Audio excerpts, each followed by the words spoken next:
오늘도 하나님의 은혜가 저와 여러분에게 함께하기를 기원합니다. 1절 말씀 보시면 예레미야가 아직 시위대 뜰에 갇혀 있을 때 여호와의 말씀이 그에게 두 번째로 임하니라 이르시되, 예레미야가 시위대 뜰에 갇혀 있을 때 두 번째로 임한 말씀입니다. 첫 번째로 임한 말씀은 지난 32장의 말씀이었고 오늘 두 번째로 말씀이 임했습니다. 2절에 이를 행하시는 여호와, 그것을 만들며 성취하시는 여호와, 그 이름을 여호와라 하는 이가 이와 같이 이르시도다. 우리 하나님은 모든 것을 계획하시고 계획대로 이루시는 하나님이십니다. 그 하나님께서 말씀하시기를 3절 너는 내게 부르짖으라, 내가 내게 응답하겠고 내가 알지 못하는 크고 은밀한 일을 내게 보이리라. 하나님께서 부르짖으라고 하시는 사람은 누구냐면 우리가 아니라 예레미야입니다. 시위대 뜰에 갇힌 예레미야에게 너는 내게 부르짖으라고 하십니다. 그러면 내게 응답하겠고 내게 보여주겠다 하십니다.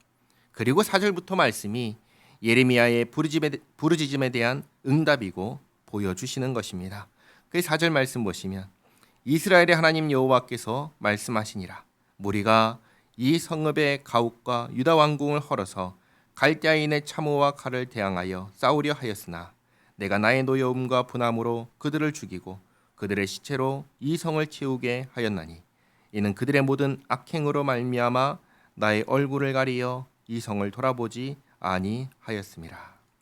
남유다가 바벨론과 이렇게 싸우려고 했지만 하나님께서 바벨론이 이기게 하실 것입니다. 그 이유는 남유다가 하나님 앞에서 범죄하였기 때문입니다. 그러나 6절에 보라, 내가 이 성읍을 치료하며 고쳐 낫게 하고 평안과 진실이 풍성함을 그들에게 나타낼 것이며 내가 유다의 포로와 이스라엘의 포로를 돌아오게 하여 그들을 처음과 같이 세울 것이며 내가 그들을 내게 범한 그 모든 죄악에서 정하게 하며 그들이 내게 범하여 행한 모든 죄악을 사할 것이라. 아멘. 하나님께서 남유다와 북이스라엘 모두 다 돌아오게 하겠다 하십니다. 회복을 약속하십니다. 죄는 정하게 하겠다 하시고 사하겠다 하십니다. 한 가지 질문 드립니다. 하나님께서 왜 이렇게 하십니까? 남유다와 북이스라엘 그 어디에 하나님 앞에서 구원받을 만한 어떤 훌륭한 업적, 잘한 일, 선한 일, 율법을 지키거나 한 그런 것들이 있나요? 어떤 자격이 있습니까? 전혀 없습니다. 이들은 하나님께 우리가 이렇게 했으니 우리를 구해 주시오라고 말할 자격이 없는 사람들입니다. 오늘 5절에 있는 말씀처럼 사실 남유다 북이스라엘은 멸망해도 할 말이 없는 민족입니다. 왜냐하면 자기의 하나님인 하나님을 배신하고 반역하고 대적하고 떠난 민족이기 때문입니다. 그런데 하나님께서 다시금 구원과 회복을 약속하십니다. 사랑하기 때문입니다. 사랑하기 때문에 아무런 대가 없이 구원을, 회복을 약속하시는 것입니다. 그래서 9절에 이렇게 말씀하시죠.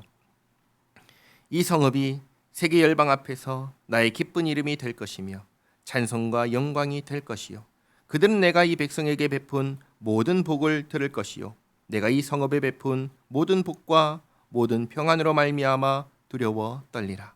여호와께서 이와 같이 말씀하시니라, 너희가 가리켜 말하기를 황폐하여 사람도 없고 짐승도 없다 하던 여기 곧 황폐하여 사람도 없고 주민도 없고 짐승도 없던 유다 성읍들과 예루살렘 거리에서 즐거워하는 소리, 기뻐하는 소리, 신랑의 소리, 신부의 소리와 및 만군의 여호와께 감사하라, 여호와는 선하시니 그 인자하심이 영원하다 하는 소리와 여호와의 성전에 감사제를 드리는 자들의 소리가 다시 들리리니 이는 내가 이 땅에 포로를 돌려보내어 지난 날처럼 되게 할 것임이라. 여호와의 말씀이니라.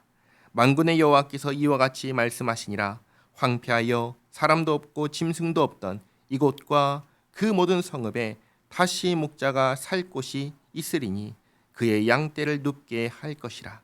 산지 성읍들과 평지 성읍들과 네겝의 성읍들과 베냐민 땅과 예루살렘 사면과 유다 성읍들에서 양떼가 다시 계수하는 자의 손 아래로 지나리라. 여호와께서 말씀하시니라. 아멘. 이렇게 하나님께서 구원과 회복을 약속하십니다. 북이스라엘은 이미 멸망했습니다. 북이스라엘 속했던 사람들은 다 흩어져 버렸습니다. 이제 남유다도 1년 뒤에는 멸망할 것입니다. 그러나 이들이 다 멸망하기 전에 하나님의 나라, 하나님의 백성이라고 불리던 민족이었습니다. 이들이 왜 멸망합니까? 스스로 멸망의 길을 걸어가기 때문입니다. 32장 35절에서 바로 앞장이죠. 하나님의 안타까운 말씀을 우리는 들었습니다. 하나님께서 이렇게 말씀하셨습니다. 그들이 이런 가증한 일을 행하여 유다로 범죄하게 한 것은 내가 명령한 것도 아니요 내 마음에 둔 것도 아니니라. 법이 있으면 법을 지키는 것이 정상이고 법을 지키지 않는 것이 비정상입니다. 하나님께서 법을 주시며 법을 지킬 것을 명령하셨지만 그러지 않은 것은 전적인 사람의 책임입니다. 사람은 이렇게 항상 하나님 말씀을 어깁니다. 우리들의 자녀를 보는 것과 같습니다. 초등학교 들어가기 전에는 말을 안 듣나요? 듣나요? 물론 그때도 안 듣는 게 있지만 대부분은 말을 듣습니다. 부모님 말씀을 어렸을 땐 듣죠. 그러나 초등학교 들어가면서부터 조금씩 자기 고집이 생깁니다. 안 듣습니다. 제멋대로 살아갑니다. 그러다가 언제 다시 부모님 말씀에 순종합니까? 철이 들면 그렇게 합니다. 그때는 사람마다 다 다릅니다.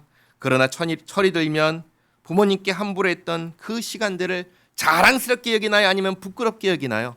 부끄럽게 여깁니다. 후회합니다. 그리고 늦었지만 철이 들면 지금이라도 부모님 말씀 듣고 순종하려고 효도하려고 합니다. 사람들은 착각합니다. 자유롭게 사는 게 최고라고 착각합니다. 전혀 그렇지 않습니다. 정상적인 가정에서 자라난 모든 사람들에게 이렇게 질문합니다. 어느 때가 가장 행복했습니까? 그럼 뭐라고 할까요? 부모님 품 안에 있을 때가 가장 행복했다고 얘기합니다. 마찬가지입니다. 하나님 품 안에 있을 때가, 하나님의 법을 지키며 하나님 말씀에 순종하며 살 때가 가장 행복한 때이고 가장 복된 때입니다. 하나님께서 반역하고 멸망의 길을 자처한 이들을 회복해 주겠다고 하십니다. 구원하여 주겠다고 하십니다. 아무 조건 없이 과거에 그때 하나님 품 안에서 살던 그때로 돌아오게 하겠다고 하십니다. 왜 그렇게 하시죠? 하나님의 사랑하심 때문입니다. 하나님께서 우리를 향한 사랑의 마음으로 이렇게 하겠다고, 내가 계획하고 내가 이루겠다고 그렇게 말씀하십니다. 이러한 하나님 말씀에 믿음으로 반응하고 하나님 품에서 살아가는 우리 모두가 되기를 바랍니다. 기도하겠습니다.